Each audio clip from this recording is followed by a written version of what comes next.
So how are things? Smooth sailing, huh? Okay, Luffy. What's good, everybody? This is Nelson, aka Vision First, here with video number 5 in my One Piece live action review series. This episode being titled Eat at BARATIE. So, just a little bit of recap from the end of episode 4. Upon the Straw Hats leaving Syria Village, they are immediately chased down by Garp the Fist, and he is not playing with them. They start getting the cannonballs flying and all that good stuff, and we find out just before the episode is out that Luffy is Garp's grandson. Yes, they are grandfather and grandson. Calls him grandpa, and this throws everyone off right at the end of the episode there. So right from the jump, we get back into Luffy calling Garp his grandpa, and this is, making its wave through the ship and everything. And so we go right into a flashback here at the beginning. We see Kid Luffy, and he's already got his straw hat, so this is after Shanks has left for the Grand Line. He's building his very first ship, hoisting his Jolly Roger and everything, and Grandpa Garp is not digging it at all. He's saying, how do you expect to be a Marine wasting your time like this? Like, this was basically Garp's dream for Luffy, was that he was going to grow up to be a great Marine, and as we have clearly seen, that didn't work out that way. So yeah, Luffy's saying, I'm a pirate. Garp ain't having it, starts destroying the ship. He's like, your training starts right now after we get some lunch, because of course, I guess that's just a hereditary thing here with the appetite. So yeah, moving forward out of that, we go back to the Going Merry, and the Straw Hats are down hitting the deck right now. They've been getting a little bit of bombardment going on, you know what I'm saying? So from there, Nami and Usopp, their first instinct is, all right, let's get the hell out of here.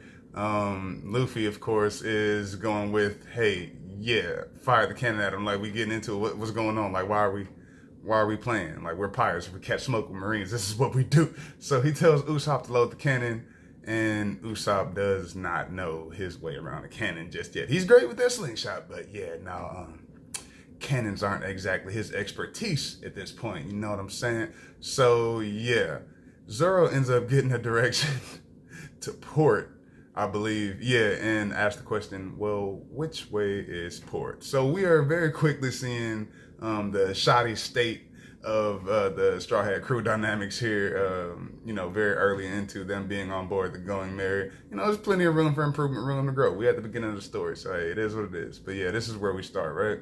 So we get Garp hopping on this speakerphone din din mushy, or megaphone din din mushy. I believe there's a term for it, but I can't think of it right now.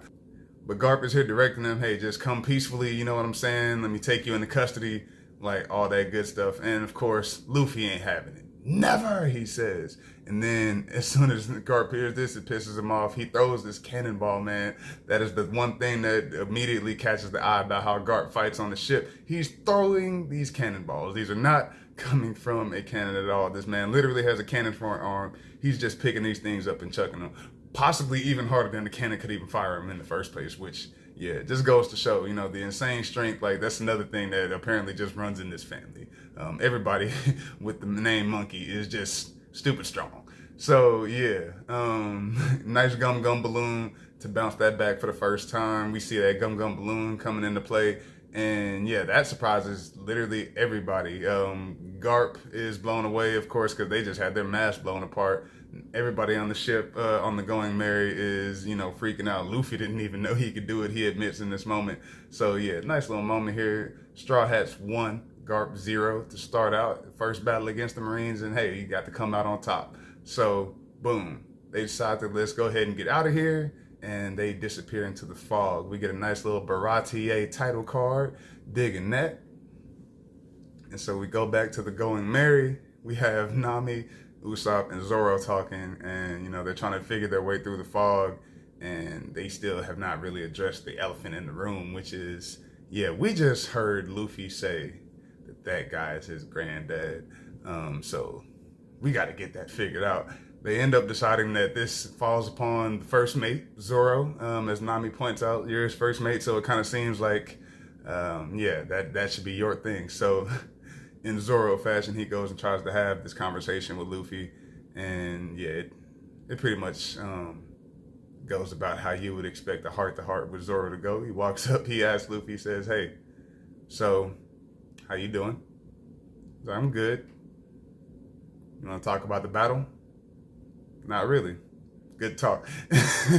And I love that moment right there because, yeah, you're not going to get a whole lot of just in-depth discussion on certain stuff, like when it comes to Zoro and Luffy, like especially with Luffy, because again, like if it's not something that pertains directly to what's going on, like that's in front of him and that he hasn't already dealt with, and at this point that's how he's looking at the interaction with Garp, hey, it ain't for him to worry about. So he probably wasn't even having it on his mind at that point. So Luffy starts smelling food, which again, Luffy, food, forever a theme. So yeah, Luffy smelling food and nobody else does, but like, and that just goes to show like how strong Luffy's sense of smell is, because yeah, nobody else on this ship has any clue what Luffy's talking about, but his sense of smell, especially as it relates to food, is just so keen that he's able to direct them straight to the Baratie. Yes, we have the Baratie. We see that coming into view through the fog for the first time. Usopp's like, what's a Baratie? And they see that it is a floating restaurant ship. Yes. So they pull up, right? They're getting acquainted with the place.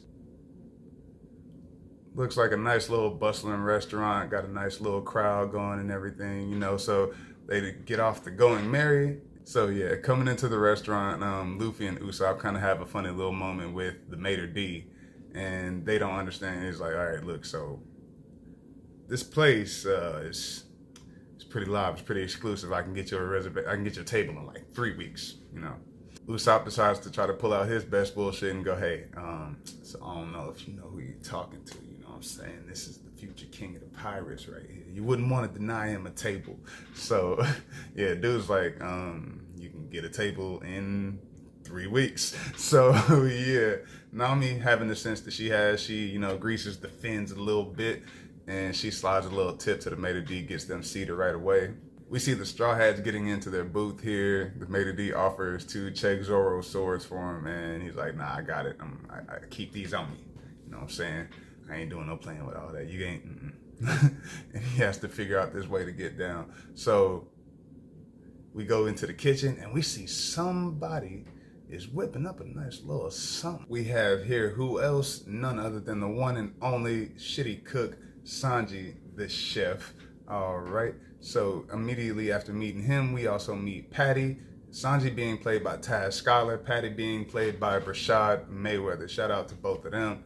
And quickly after that, we meet Chef Zeph, who is played by Craig Fairbrass. All right, we quickly get the dynamic here. You know, Sanji's doing his thing. He showed out with elephant tuna, seared asparagus. You know what I'm saying? He's going through his meal and all that. And Zeph says, all right, cool, but that ain't on my menu. So yeah, he ends up making them wait tables. And yeah, Sanji's talking about, if I gotta cook one more prime rib medium well. I love it. Especially having worked in kitchens, I can feel this dynamic right here. Like, I love it so much. But anyway, I love the dynamic here with Zeph and Sanji. Like, he's basically a kind of a father figure to him, as we'll end up seeing more of. But yeah, I like the little back and forth between Zeph and Sanji that we get immediately. And we have Sanji changing into his trademark suit that we know and love him in. And we run into Lieutenant Fullbody arguing with a pirate over a table and all that. Fullbody being played by Jean Henry. Yes, shout out there. Now, Fullbody doesn't end up getting as much time or shine here as he does in the anime and everything. But yeah, shout out to Fullbody.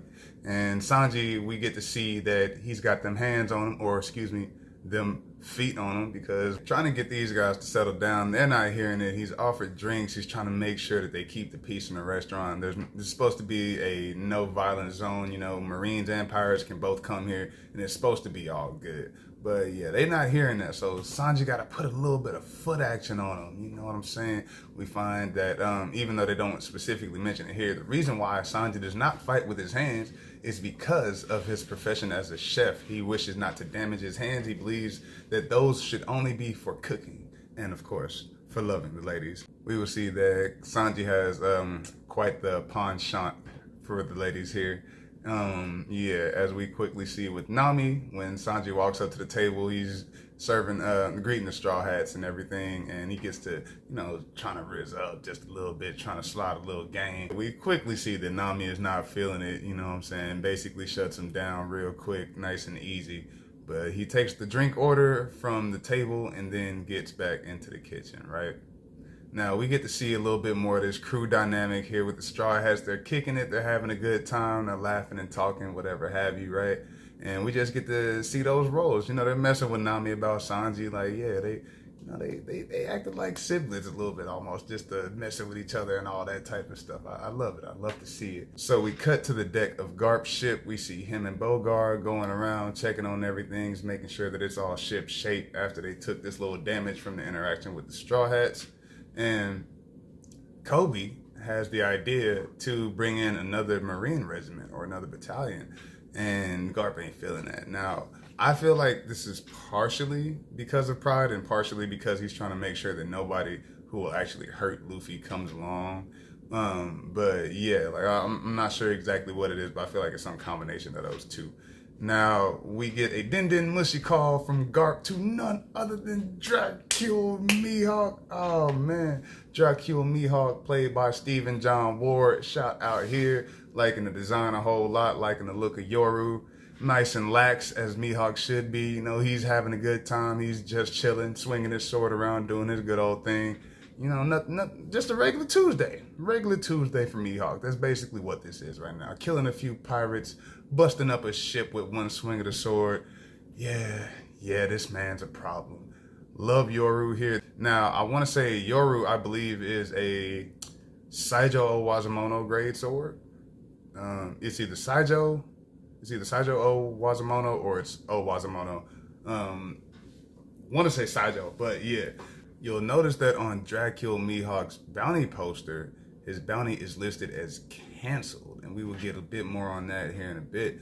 But yes, he's talking to Garp, just casually having a phone conversation while he's just having a good old day, chopping a whole bunch of people up. You know what I'm saying? We get to meet Don Krieg for the first time. Garp is telling him, hey, yo, like, the kid that I'm sending you after, he's a wild card, be careful or whatever, don't go too hard. But yeah, basically, we see Don Krieg after he splits the ship in half, again, with one swing of the sword, just easily. This is no problem for him. That's what he does. We see Don Krieg walking up to him, and we realize that, this is the head of the crew that Mihawk is currently decimating. And we see that Don Krieg has a 17 million berry bounty. He is played by Milton Score or Milton Shore, one of the two, I'm not sure. But yes, Don Krieg is wondering what's going on here. Like, why did you even do all this? You've killed all my men, destroyed my fleet. Like, what's up? Why? And Mihawk says, you woke me up from my nap. Like, it's that simple, man. Like, Mihawk is one of the baddest dudes in this whole One Piece world, as we will see moving forward. But yeah, like, you woke him up from his nap, so you got to pay the price with your whole crew. And hey, you mess around too much, it's gonna be a life at the same time. Now, Don Krieg being a weapon specialist, he's got these crazy little firearm projectiles that pop out of his armor, stuff like that. Takes a couple shots of Mihawk, slices him right down the middle because, of course, this is that guy. But yeah, so moving forward from there, we see that Luffy, after they've enjoyed this fine meal at the Baratie, is presented with the bill, and he takes it, he signs it, and he gives it to Sanji. Right? Luffy says, thank you. And he's like, no, thank you, sir.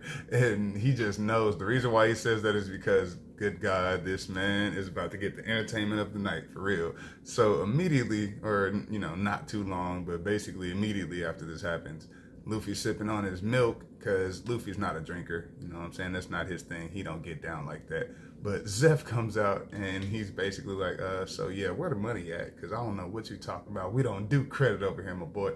You're going to have to pay that bill. So yeah, Luffy tries to tell him that he'll take it. He can put it on his treasure tab because he's going to be king of the pirates. Zeph ain't having that. You get chore boy duty for a year. Get back here and bust these suds, wash these dishes. You know what I'm saying? That's how that's going. And we see the rest of the Straw Hat crew. They end up just kicking it out on the deck, having a good little time, enjoying a few drinks. Usopp is going crazy on what's like a huge fish bowl or something like that. Yeah, like Zoro's telling him to slow down. He don't even get. He's like, yeah, it tastes like candy. If you drink, you know.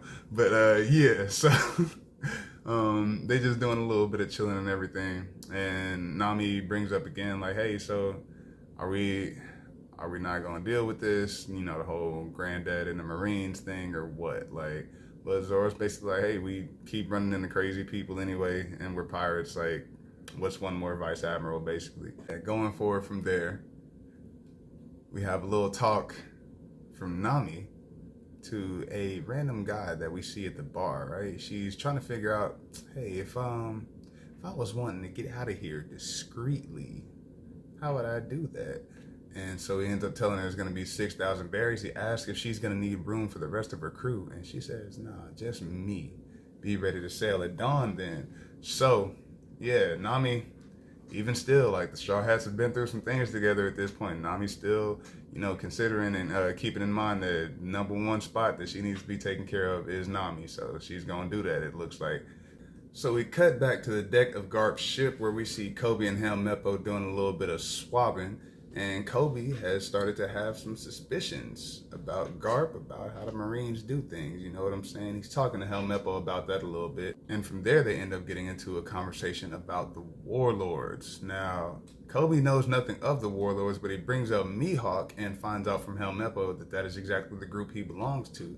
He gives him the skinny on this, you know what I'm saying? A little bit of info, 7 warlords of the seas, big bad pirates that ruled over the seas, and the government decided to go ahead and start making deals with them. Now, the reason why is they get to, you know, have a little bit of their dirty work taken care of away from home. You know, they don't want to be too culpable for a whole lot of the things that they might end up having to do at certain tough points. So yeah, they contracted with these pirates and they basically let them have free reign to do whatever it is they want to do as long as they show up whenever the world government calls.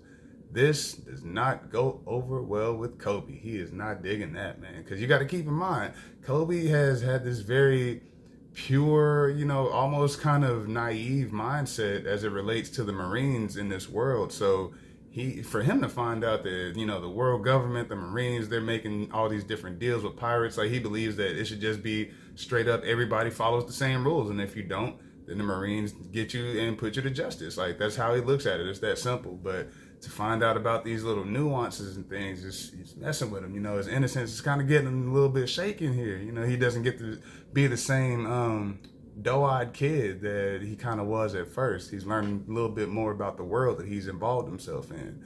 So from there, we go to Sanji and Luffy having a little talk in the back of the BARATIE. You know, just co-workers chopping it up and everything since we got chore boy Luffy. So yeah, they're getting a little bit familiar with each other and everything.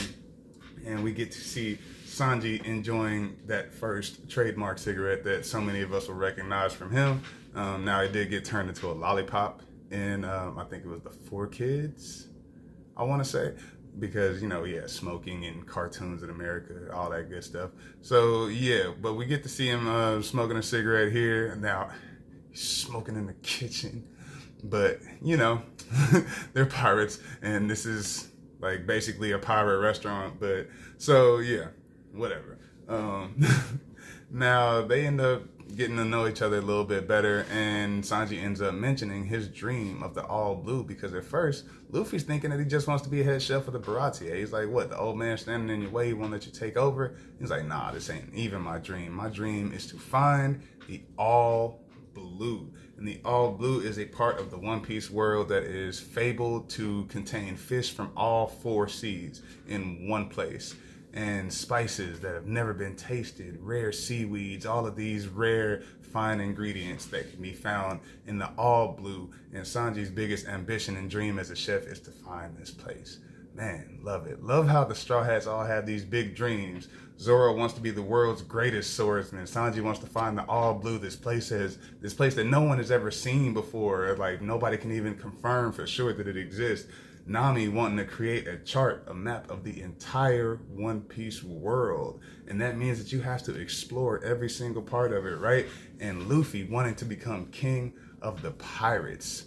Good God, man, these are some high aspirations that we see from the Straw Hats. I love it, love it, love it, right? So Sanji and Luffy are building that camaraderie and everything, you know what I'm saying? Moving forward from there, as they're having this conversation, we end up meeting Gin. Now, Gin, as we will find, is one of Don Krieg's men who just suffered that horrible, horrible defeat at the hands of Mihawk. He stumbles into the back of the Baratie, and he's clearly hurt and everything, and he's hungry. He just needs something to eat, right? So Sanji, you know, he just goes right into action. Now, Patty asks him what you think he's doing, who's going to pay for it. You know, the boss ain't going to be happy about this. But Sanji don't care. You know, it's a hungry person, and they need to be fed. And that just goes to show the type of person that Sanji is. You know, if you hungry, you're going to get fed, period. We're going to worry about everything else later, if at all, right? So, moving forward from there, we get to see, yeah, Luffy is just so impressed by not only his skill as a chef, but he's already seen his skill as a fighter. He's seeing his heart as a person, the way that he's willing to feed Gin, going out of his way to break these rules no matter what. And he's like, yeah, man, you got to join my crew. You got to join my crew. You're not only a good cook, you're a good guy, you're a good fighter. Yeah, join my crew, man. What's up? And he tells him at first, sorry, I've already got a job, you know, I can't even do it. And Luffy says, we need a cook if we're going to find the One Piece, which triggers Gin to give them a little bit of info. He's like, hey, we just came from the Grand Line. We were looking for it too. I was part of a crazy strong crew of pirates. We were an armada. And yo, we still, our captain, the Grand Line, searching after the One Piece, it was the end of them. He said they lost 50 ships and 5,000 men. Save yourself. Don't do it. He said, forget you ever heard of the One Piece. And of course, for Luffy, now for most people, this would be a warning. You know, this might scare a lot of people off. But Luffy, nah. That enticed that man to go after it that much more. So we go from there to Usopp and Nami, Zoro. You know, they're having a good little time. Nami and Zoro get into a little drinking game. They decide they want to get to know each other a little bit better, or not necessarily get to know each other. They feel like they've already figured each other out. So they have a little drinking game where they guess a fact about the other one, and whoever gets one wrong has to drink, right? So going from there, we see a little bit of bonding between Nami and Zoro, and then we go back to Garp's ship and we see him enjoying a fine meal. Now, Kobe has a couple questions, you know what I'm saying? It's like, all right, this is bugging me, like, what's going on? You know, I need to know. Well, really, he's saying that I might not even need to be a Marine. Maybe this just isn't for me if this is how things work, you know, like you're sending a pirate after another pirate, like there are pirates working for the Marines. If this is how things work, then maybe this just ain't the place for me. And Garp has to tell it to him straight up at this point, because it's like, you know, there's no avoiding it. He's like, look, life ain't fair, the world ain't fair, basically. You know, there's different rules for different pirates, because that's how everything works. You know, it's a big system. I'm just a piece of it. Hell, I could have been Fleet Admiral if I wanted to do things their way, but I stay in my position because I want to be able to have the freedom. So yeah, now this is when Garp is breaking down how the world government works to him. He's like speaking to him man to man, basically. He pours him a drink. He's like, yeah, so I've been in the Marines more than 50 years. I came in with certain ideals and all that type of thing, and I realized after a certain amount of time that it just wasn't as simple as black and white as I saw it. So I had to adapt. Like, everybody doesn't get the same rules and stuff like that. So yeah, he's putting him up on the game. He's, you know, I feel like he's giving him that respect to be straight up with him. Like, the fact that he poured him the drink, I feel like, even though of course he's not looking at him as per se an equal, being a vice admiral and a cadet, but you know, he at least respects him enough man to man to be able to just sit down and be real with him, pour him a drink and talk about this stuff.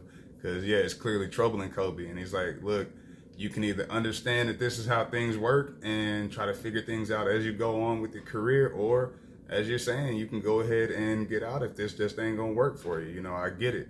And he gives him a little props. You know, he's like, hey, I feel like that Marine uniform is starting to fit you, that type of thing. And it's like, man, like the way that you can't just stay pure-hearted when you get into these organizations, man. Like, you know, there's gonna be some type of bending, and you know, that's how it always happens. You got somebody that comes in and they're young, you know, they're bright-eyed, they have all these different ideas and goals and whatever, and then they slowly, just piece by piece, start to see things for what they are, and it breaks them down over time, or it changes them and shifts them over time.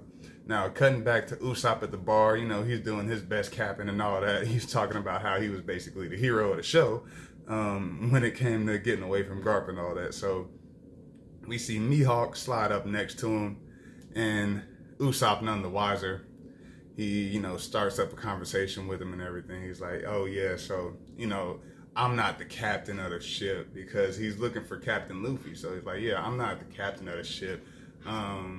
Yeah, you would have to talk to my boy and everything. Not realizing that he's putting him in, he's had a few too many at this point. Zoro told him to slow down. He didn't want to listen to him. He's like, hey, yeah, come meet the whole crew. Not even realizing what's going on. He's like, hey, meet the homie. This is my guy right here, the one with the huge sword on his back. So Mihawk's trying to see where Luffy is. He's wanting to know what's up. Like, hey, where's the kid? I got a job to do. And Zoro clocks him immediately, and he's like, hey, you're Dracula Mihawk. And Mihawk's like, okay, you ain't even not even worried about you. I got business with your captain though. And if you know what's good for you, you'll show me where he is so I can go ahead and go on about my way. Now, Zoro, of course, ain't having this, because as far as he's concerned, he's like, yeah, this is the #1 guy. This is the one I got to defeat. You know what I'm saying? So yeah, I might as well go ahead and seize this opportunity while it's here in front of me. So Zoro's hitting Mihawk with all the pleasantries and nice things to say at first. Pleasure to meet you, sir. It's an honor. I've followed your career my entire life. And then immediately goes into, but I regret to inform you that tomorrow you're gonna die. Cause yeah, you gotta get this smoke. You know what I'm saying? I'm the one that's gonna take that title from you. So yeah, go ahead and dust off polish up that sword and all that, cause we gonna get down tomorrow at dawn. So yeah, like from there, Usopp and Nami is just kind of like, what just happened? He explained his whole dream background and everything, and he's like, yeah, I've trained my entire life. Goal is to become the world's greatest swordsman. I understand that means having to go through you. So, boom, here we are. And now Zoro has challenged the world's greatest swordsman to a duel to the death at dawn. And this, like, just to drive this home, like, this is like akin to, somebody who is a trained fighter, they're an amateur maybe, or maybe they've won a few fights in this, that, and the third, as far as in the ring and all that. But it's like somebody on that certain, in between kind of level walking up to like prime Mike Tyson or prime Ali and being like, hey, yo, honor to meet you, but tomorrow I'm gonna beat your ass. Like, that's basically what the fuck Zoro just did. So, yeah, interesting shit there. Moving forward, we have a conversation between Luffy and Zeph in the kitchen while he's doing dishes and stuff. Zeph's basically like, hey, yeah, you're shit at the job, but you do what you're told. So, yeah, and Luffy basically gives him what for here. He's like, yo, man, you can't step on Sanji's dream. Luffy don't play no standing in the way of people's dreams. He's not with that. If he feels like you're impeding on somebody's dream or goals or something like that, he's definitely going to have something to say to you, right? So, yeah, he's getting, I guess to him, like getting on to Zeph right now or whatever. He's like, hey, man, you can't stand in the way of Sanji's dream. Like, he's going to cook if he wants to, even if you take him off the line and make him wait tables. That man's dream is to cook. And he tells him about everything with Gin. He's like, yeah, a guy came in here, he was starving, and he didn't have money, and Sanji made sure to feed him anyway because he's just that type of guy. And this actually, makes Zeph proud a little bit. I guess Luffy was maybe expecting him to, have a little bit of an attitude about it. But, yeah, Zeph's basically like, oh, fucking kid, all right, good. All right, and he just takes note of how good that was of Sanji and everything, right? They're having a little bit of back and forth, and then Luffy gets to, I guess, go on break for a minute. So yeah, they're discussing Zoro's challenge. They're letting Luffy know what just happened. Like, so yeah, your grandpa, which by the way, we still haven't discussed that. You know what I'm saying? Vice Admiral in the Marines. Your grandpa. But yeah, anyway, your grandpa sent this warlord after us, and so Zoro decided that he wanted to challenge him to a duel. So yeah, we're facing that right now. Like, that's what's going on with us. And this is just in the time from Luffy leaving the table and becoming chore board to what I'm assuming is like his first break. So yeah, it's just how fast shit can develop, or something can pop up out of nowhere when it comes to the Straw Hats. Like, it doesn't take long for them to end up involved in some shit. But yeah, so they're letting Luffy know about that, and Nami's, wanting Luffy to like say something to Zoro, like, I guess call, as she would look at it, talk some sense into him, or just like get him to stop, like, step in as the captain here, right? And again, coming right back to Luffy and Dreams, like, he's not playing that. Zoro says, like, hey, like, at first he's like, okay, maybe this isn't such a great idea, Zoro, like, because he hasn't fully accepted the gravity or realized the gravity of this moment for Zoro. Like, at first he's just trying to diffuse the situation. He's like, I don't want everybody mad at each other or whatever, right? But then Zoro explains, he's like, look, what did I tell you when we first linked up? Like, what did I say? And like, Luffy stops at a couple other things that weren't what he was talking about, like, I kill your kind for a living and stuff like that. But yeah, he finally gets back to it. He's like, oh yeah, your dream to be the world's greatest swordsman, and that, you're not gonna stop it. So he remembers, he's like, yeah, you did say that, and I'm gonna honor my deal. Like, one of the things was that I couldn't stand in your way of that, and I'm not going to. I don't want to anyway. So yeah, he basically tells Nami and everything, he's like, hey, that's his thing, Gotta let him do it. Like, I mean, not even gotta let him do it. It's like, he's gonna do it. So yeah, like, there's not really any stopping him there. Luffy don't impede dreams. Luffy don't impede dreams, period. Like, even if what you are saying is your dream or your goal, whatever you're trying to achieve, even if it seems like right now with Zoro that it's gonna end up getting you killed and be the last thing that you attempt to do, you ain't gonna stand in the way of it, because at the end of the day, that's what you want. He believes in freedom, and he believes in free will first, and yeah, he's not gonna stand in the way of nothing like that. Going forward a little bit more, we see just the tension after Luffy makes this decision, to let Zoro do it, and we get to, like, Nami and Zoro are kind of having a little bit of back and forth here. He's like, why do you even care? We getting back to, like, both of them. Well, it's funny because we kind of see Nami, like, a little bit wanting to come outside of those walls she has, but, like, Zoro, he kind of retreats back behind him real quick. I guess because of the fact, I want to say that this is because of the fact that, like, Mihawk is involved. This is something that's, like, kind of, like, shaking him back into that original, okay, yeah, like, this is what I'm doing. It's all about me and the swords and becoming number one. So yeah, just for a minute, like, he might have opened up with Nami when they were doing the drinking game and everything, but he's like, yeah, no, I gotta remember my goal right here. And so Nami kind of takes this, she kind of feels a way about it. Like, so she goes and grabs a bag, and she's like, you know what? Because Zoro reminds her of the fact that she had said that she didn't have any friends. So that kind of touched her feelings, like, she didn't appreciate that. So yeah, everybody in the Knot crew is kind of having a little space to themselves right now. Like, we're seeing crew tension, or not crew tension, in this moment after the whole argument over Zoro's duel. Like, everybody's split off in different directions right now. Like, Luffy's in his seat on the ship. He's thinking and all that type of stuff. This is like one of his favorite spots to do that. So yeah, you'll see Luffy there sometimes whenever he's dealing with something that is difficult for him to process, right?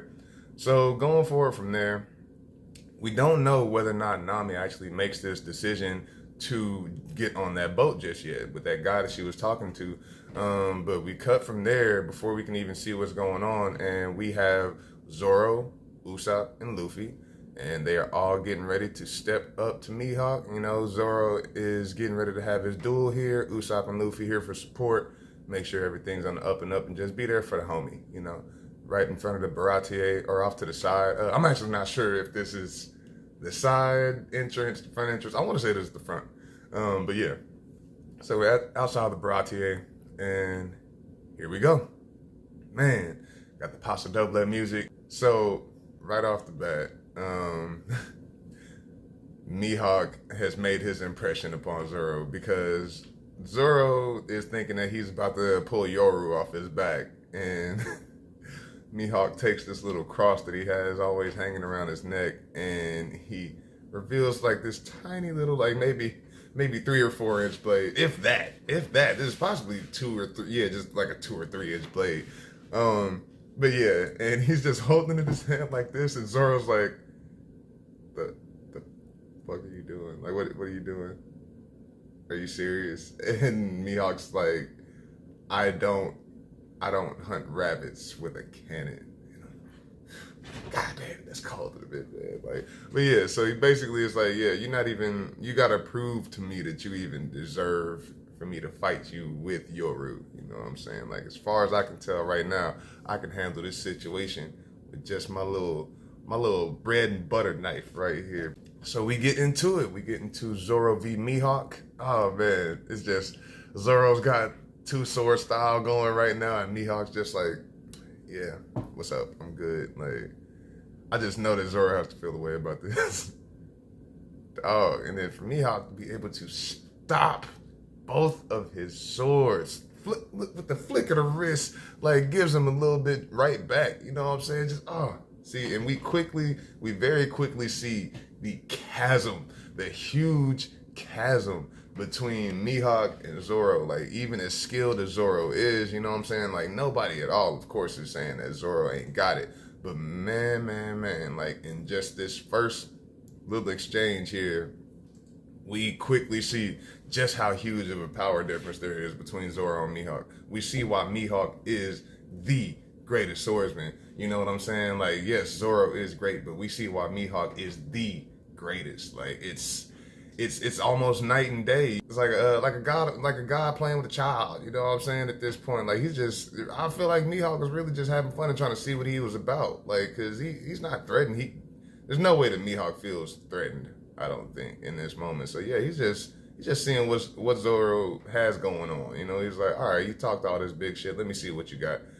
Dude, he is working him with this little bitty butter knife. Oh, dog. Zoro flashes back to him and Kuina. You know, he gets a little bit more fire up under him in that moment. Tries to come back, and yeah, like, butter knife to the chest, man. Mihawk's buttered his bread. Hate to see it. And we see that Nami shows up in this moment. She decided not to hop on that boat. So yeah, Nami is showing up to the duel. She made that decision, you know, unspoken amongst everybody else. Like, nobody ever really, to my knowledge, nobody ever really, like, even knew that she was wanting to do that she considered leaving the crew just without saying anything and shit, right? So yeah, like, Zoro's on the end of this butter knife right now, and Mihawk asked him, why don't you retreat?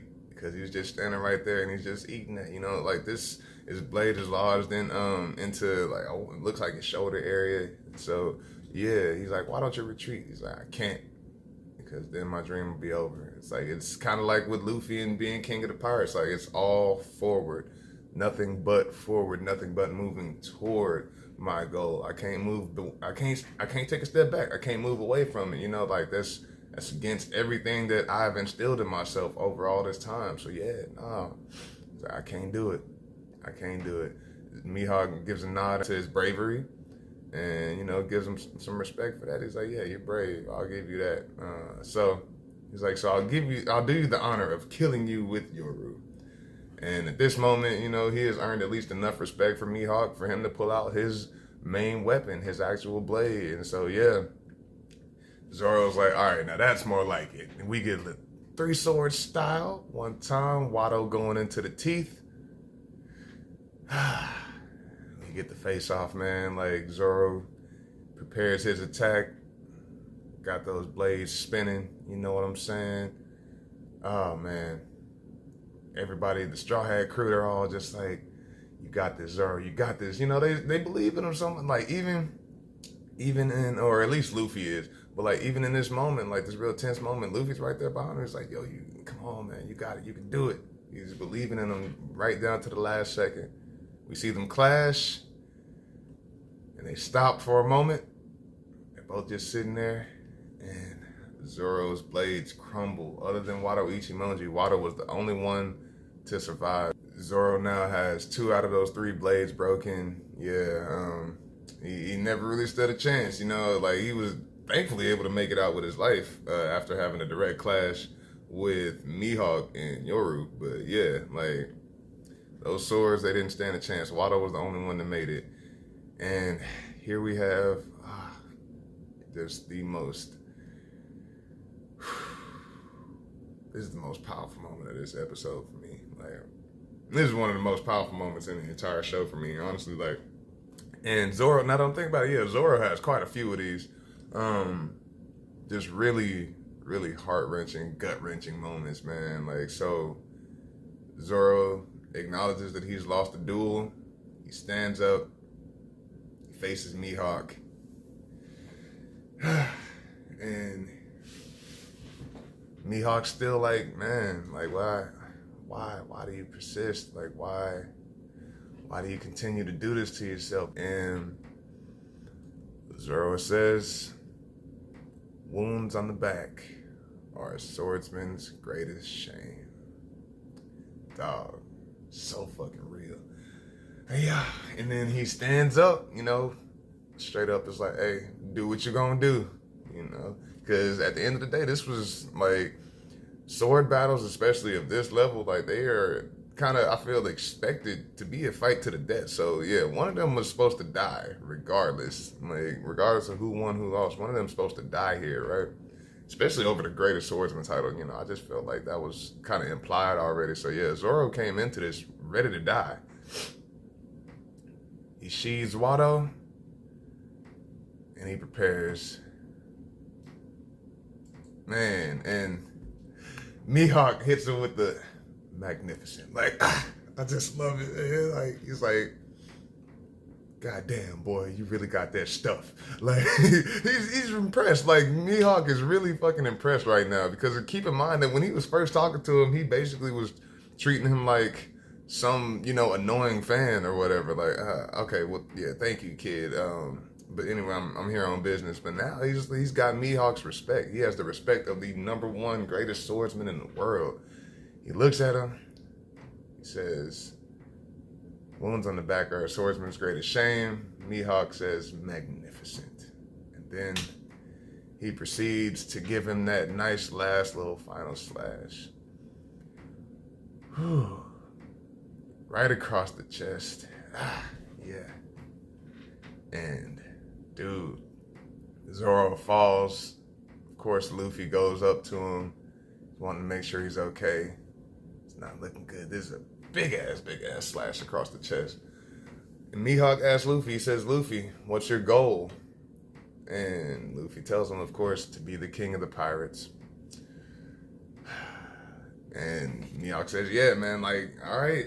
That's a realer path. Like, that's an even more treacherous path than, you know, just Zoro wanting to beat me and become the greatest swordsman. Like, Luffy, I don't care. He's like, I don't care. Of course, you know, he's like, I don't care. Like, that's still my dream. I'm going to do it. And Mihawk decides to let him make it, you know? Because, of course, he could have easily taken Luffy in, killed Luffy, killed the whole crew right now. You know, like, he could have done whatever he wanted to in this moment. He lets Luffy make it. And I feel like it's off out of respect for Zoro as well. He's like, okay, for you to have somebody of this caliber, you know what I'm saying, like willing to follow you, there's got to be something special about you, you know? So I feel like out of respect for Zoro's display here, he decides to let Luffy go. And man, we get another one of these great moments from Zoro where he makes this promise as he's, you know, barely keeping consciousness right now. Like, he's breathing with all of his body, you know what I'm saying? Like, every bit of effort to even just get breath and words. Like, so, yeah, man. Whew. Zoro says to Luffy, to become the world's greatest swordsman, to achieve my goal, until that day I get to face him again, I will never lose. He said, I will never lose again. To become the world's greatest swordsman. So, oh man, this tore him down, you know what I'm saying? Like, this is Zoro at, I guess you would call it his rock bottom, you know, for him. Like, even though, of course, like, we realize he's still great. Like, he still has all this skill. He's making it out with his life. But, like, for Zoro, this is rock bottom. He tried to face his target, and he ended up getting cut down. Like, so, yeah, this was a really low moment for him. I feel mentally and emotionally. Like, so, Zoro's crying, man. He makes that promise to Luffy. And from there, we will have to see more in episode 6. Whew, man. Final thoughts. Of course, lovely to have met Sanji here in this episode. Shout out to Task Scholar again. I think he's doing a great job so far. We didn't get the curly eyebrow. It's okay. It's okay, man. We saw Ging, we got to meet Mihawk, we got to see Don Krieg, Zeph, Patty, you know, the crew of the Baratie, or the Baratie staff and everything. Getting to see the set design on the Baratie, because I remember when they were first showing us, you know, way back when this was all still in promo land, how the Baratie looked, how the Mary looked, and things like that. And I remember just being pretty excited for it, because I was like, yeah, it looks good. And it looks good. Glad to enjoy getting to see it in action here. So, yeah, enjoyed the Baratie. Enjoyed the exchanges that we got between Luffy and Sanji, Luffy and Zeph. I feel like in this episode, we really get to just see Luffy stepping more into that captain role, as far as like speaking up for his crewmates, or like being there for his crewmates.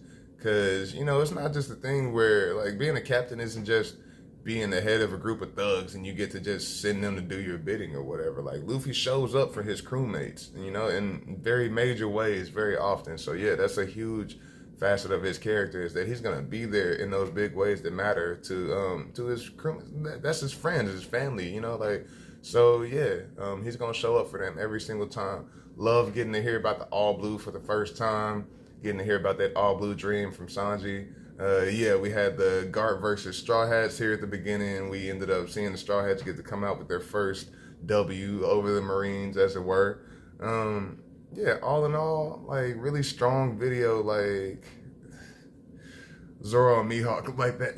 It's just one of those that just, it gets me right down to my core. Like, it really does. Wounds in the back are a swordsman's greatest shame. Like, I feel like this was captured really well, because this was a really powerful scene in the anime also. And yeah, like Mihawk with that, magnificent. Like, loved it. Love that shit, man. Whew. We're gonna find out how Zoro's doing, you know, coming into this next episode here. But yeah, right now, my boy, you know, he made his promise and he's out for the count. So we're gonna learn more. Whew, man, so powerful, so heart-wrenching here. But yes, thank you all for joining me again. I will be back with episode 6. But yeah, in the meantime, just make sure to go ahead, like this video, subscribe to the channel, Patreon link if you want to show love like that. Got the social, Twitter, Instagram, all that good stuff. So give me all the follows, whatever. Yeah, so until next time, this has been Nelson, Vision the First, and we out, y'all.